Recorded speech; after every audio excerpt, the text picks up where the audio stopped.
O título do texto, o texto é um artigo, é o seguinte: As viagens de Fernando Henrique Cardoso e Lula e a escandalização coletiva.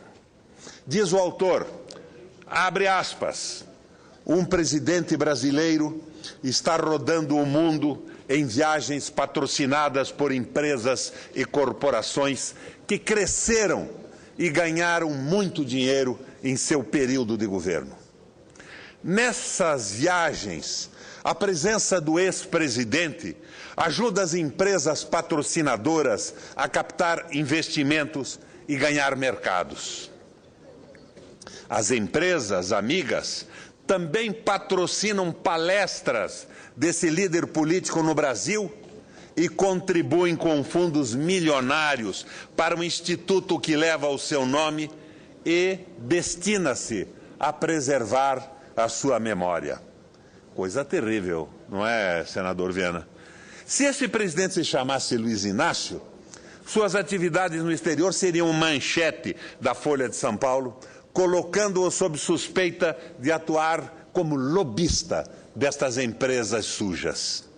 Mas estamos falando de Fernando Henrique Cardoso, que também viaja fazendo palestras a convite de empresas, ONGs e instituições diversas. A diferença mais notável entre eles, há muitas outras, mas a mais notável é que Fernando Henrique Cardoso vai lá fora para falar mal do Brasil. Nas asas do Itaú, seu patrocinador master, Fernando Henrique esteve no Paraguai em 2010, no dia em que o banco inaugurou a operação para tomar conta do mercado do país vizinho. O Itaú também o levou a Doha e aos Emirados Árabes ano passado, como informou a imprensa financeira, com a intenção de morder parte dos 100 milhões de dólares que o Barva Bank tem para investir no mercado imobiliário brasileiro. Itaú, Unibanco and Fernando Henrique Cardoso visiting Qatar and the UAE. A Folha estava lá, mas não diz quem pagou a viagem da colunista Maria Cristina Frias. Fernando Henrique Cardoso vai ao Oriente Médio com o Itaú para atrair investimento. Ela escreveu exatamente isso. Zero de suspeição ou malícia. O jornal não se preocupou em saber se a Embaixada Brasileira alugou impressoras para apoiar o ex-presidente em sua missão, mas registrou direitinho o que ele disse lá sobre o governo brasileiro atual. Corrupção cresceu em relação ao meu governo, diz Fernando Henrique Cardoso.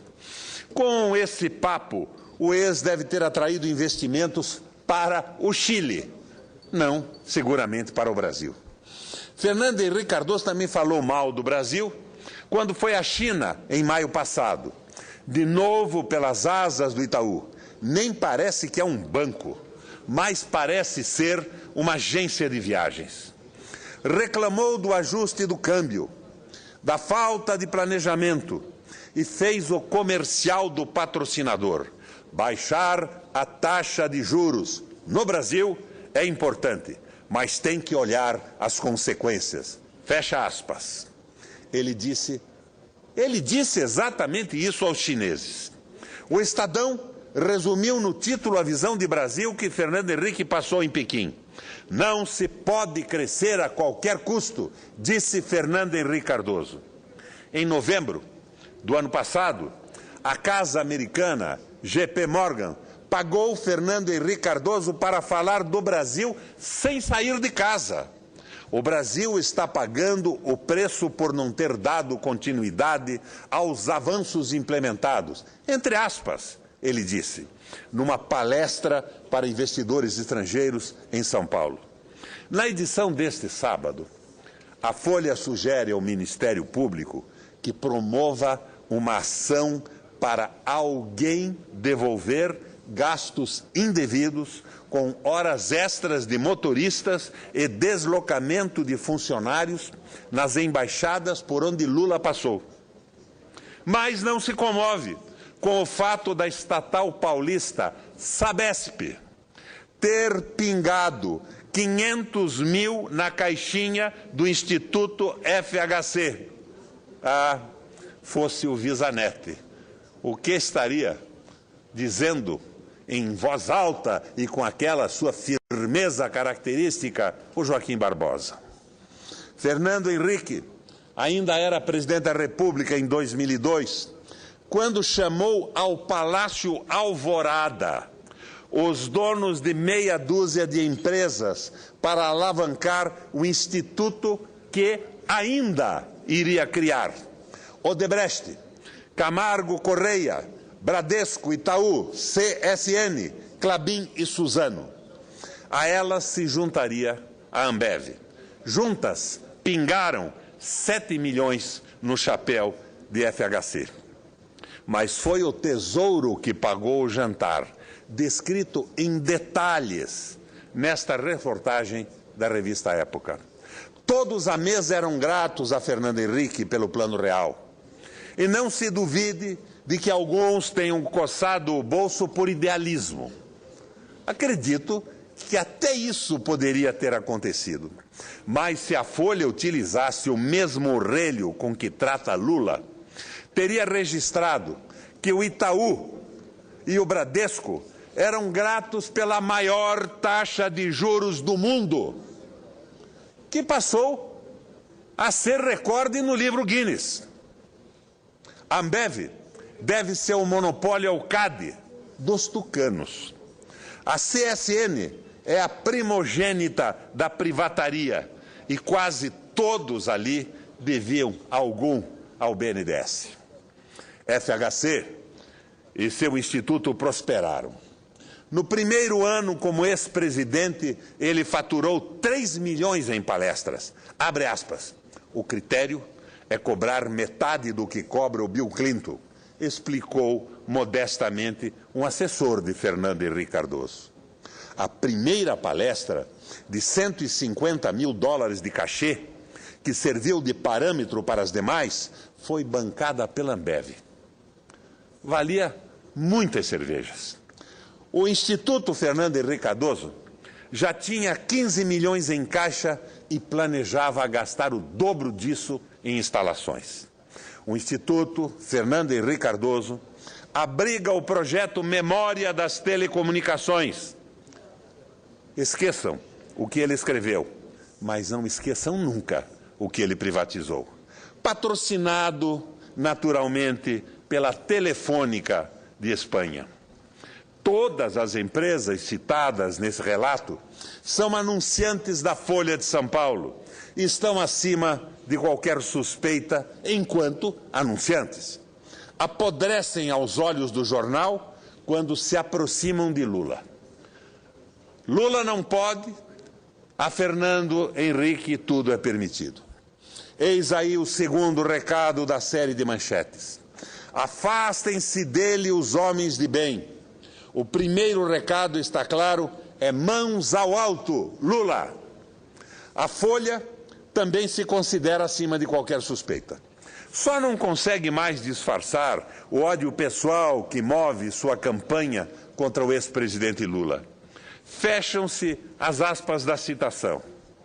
A Folha de São Paulo, como sabemos, é o mais provinciano dos jornalões brasileiros. Provinciano, senador Vital, e tipicamente pequeno burguês, com aqueles tiques próprios dessa classe que revelam preconceito, despeito, inveja e tacanhice. E uma nada desprezível dose de sordidez, de torpeza, como comprova o caso da publicação da ficha policial fraudada da então candidata Dilma Rousseff. Matriz, nutriente e propagadora desses sentimentos, a Folha revela mais uma vez seu lado sombrio. Do sociólogo que se diz políglota, perdoa tudo. Afinal, Trata-se de um puro exemplar da Casa Grande, embora com um pé na cozinha, como ele, querendo ser engraçado, disse. Agora, o pau de arara, egresso da senzala, não tem perdão. Ora, que ousadia! Viajar pelo mundo com a pretensão de representar o Brasil. Abespinham-se os antigos donos da rodoviária de São Paulo. Esse ressentimento tem outro motivo. O pau de arara, o torneiro mecânico que cruza os oceanos e é extraordinariamente bem recebido aonde quer que desembarque, é também o responsável por outro tormento, o acesso dos mais pobres a viagens aéreas. Nas salas de embarque, dentro dos aviões, esta gente é um incômodo que provoca urticária nos enfatuados pequenos burgueses e faz empinar o nariz da nova aristocracia, assim nobilitada pela frequência com que aparece nas colunas sociais. Pois acreditem, os nossos jornalões ainda têm, senador Ferraço, colunas sociais.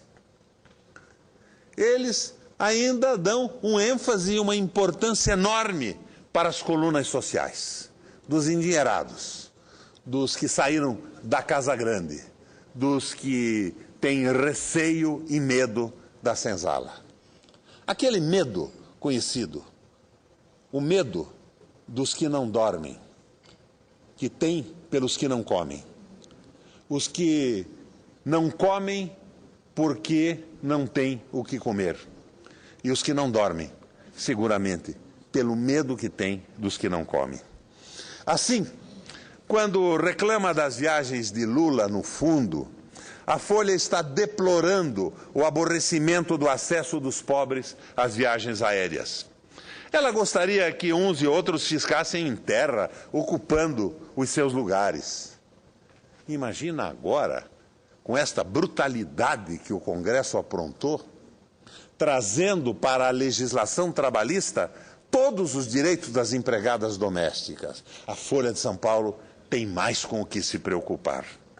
Contam, mais de uma testemunha relata, que em um encontro na Folha, a convite do Otávio, o Otávio pai, o filho, o dito Otavinho, que agora comanda o jornal, apostrofou com indelicadeza e arrogância o então candidato Lula. Abre aspas. Como é que você quer ser presidente se não sabe falar inglês? Teria dito o Júnior, o Otavinho. Acho que é por aí. Fernando Henrique pode viajar patrocinado por quem quer que seja, pois a Folha acredita que ele fale inglês. E o Lula, senador Viana, todos sabemos, de inglês não diz, não fala, não sabe pronunciar uma única palavra que seja. Obrigado pelo tempo, presidente.